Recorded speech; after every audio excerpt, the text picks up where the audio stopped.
Hello everyone, welcome back to my channel. Mortal Kombat as a franchise is very silly. How could it not be?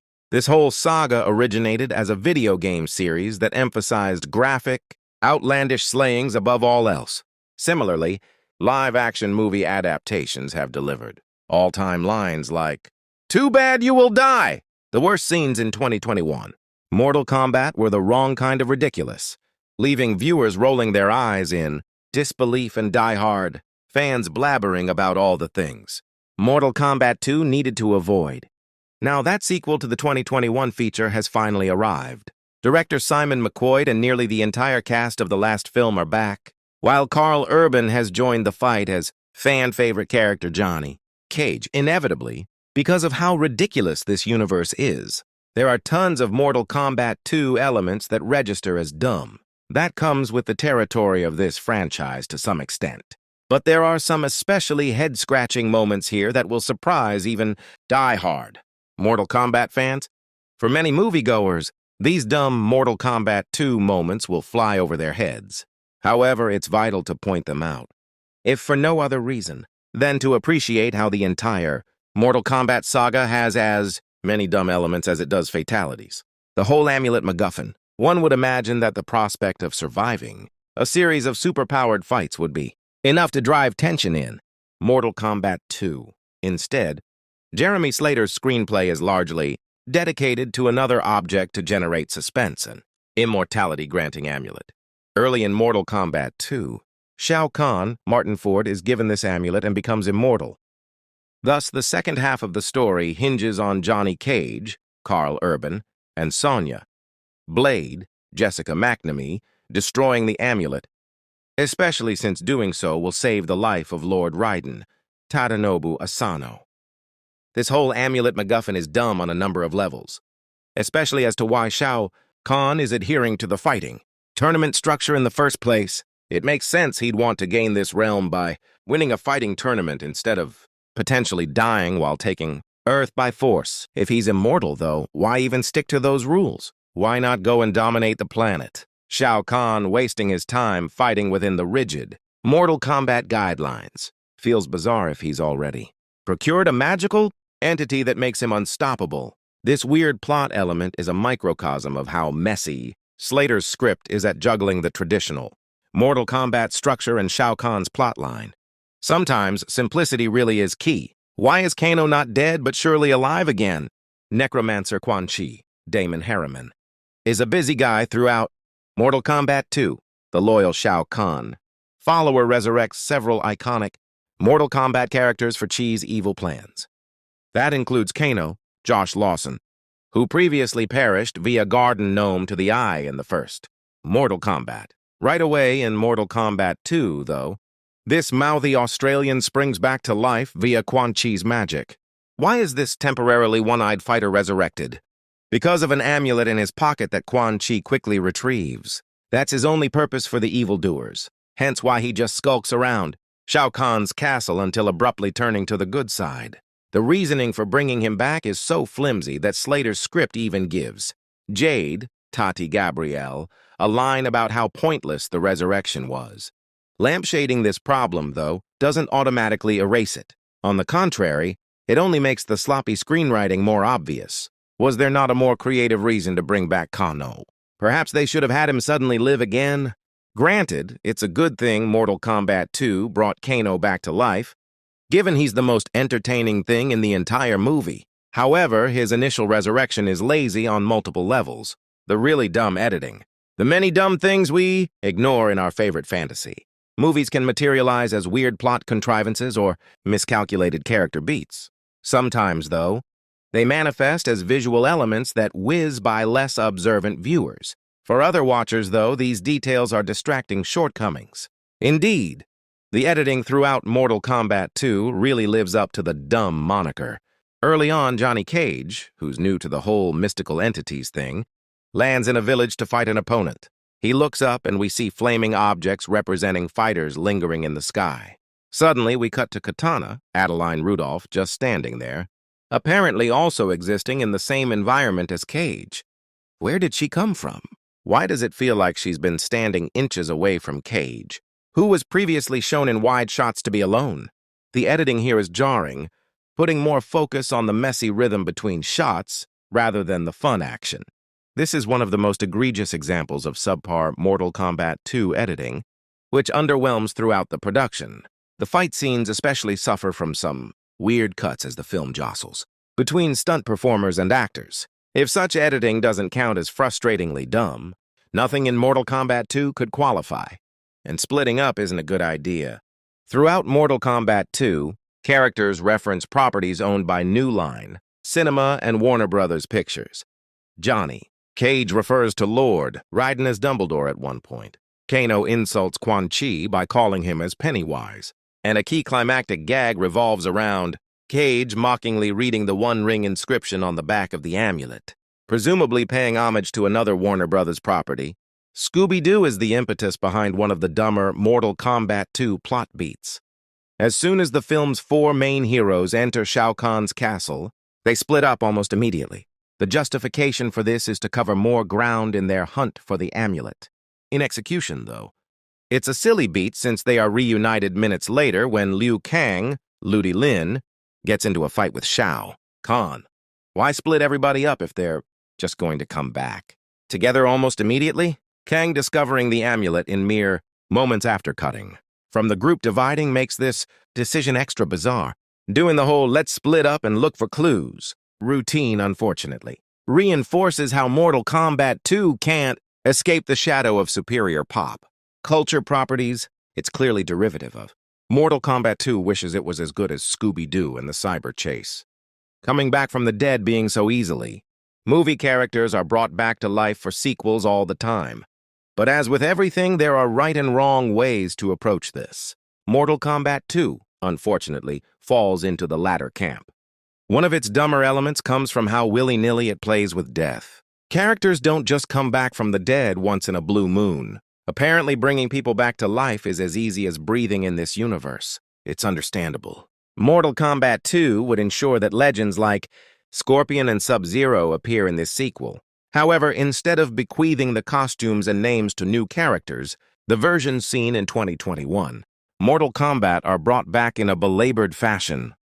Kitana's mom, Queen Sindel Anathun Guyon, meanwhile, is shown to have survived getting her throat punctured with gigantic spikes, so Shao Kahn can threaten her life and motivate Kitana to do his bidding. Why would Kitana be distraught over her mother's peril, though? She died once, surely dying twice won't hurt. Adding insult to injury, Mortal Kombat 2 ends on a sequel tease involving the main characters going off to resurrect their deceased friends, erasing death and dramatic stakes in the process, and Jade's abrupt transition into a hero.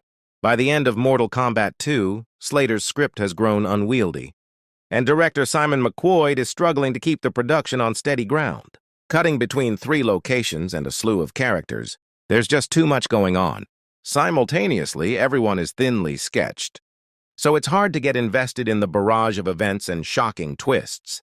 One example of the latter element is that Jade, previously loyal to Shao Kahn, ends up joining the good guys to fight against evil in the Netherrealm. This isn't surprising necessarily, given her sisterly bond with Kitana. It is, however, clumsily realized on screen.